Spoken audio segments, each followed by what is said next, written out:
रिधोरा खंडोपंत येथे 80 मेंढ्यांचा संशयास्पद मृत्यू. विषबाधा झाल्याचा प्राथमिक अंदाज. मेंढपाळाचे लाखोंचे नुकसान. अचानकपणे तब्बल 80 मेंढ्यांचा संशयास्पद मृत्यू तर काही मेंढ्यांची प्रकृती गंभीर असल्याची घटना बुलढाणा जिल्ह्याच्या मोताळा तालुक्यातील रिधोरा खंडोपंत येथे घडली आहे. मेंढपाळ नाना चेतरू गोरे यांच्या मालकीच्या या सर्व मेंढ्या होत्या.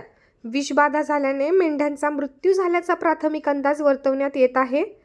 यामध्ये मेंढपाळाचे लाखो रुपयांचे नुकसान झाले आहे. तात्काळ पंचनामा करून पशुपालक शेतकऱ्याला आर्थिक मदत करण्याची मागणी केली जात आहे.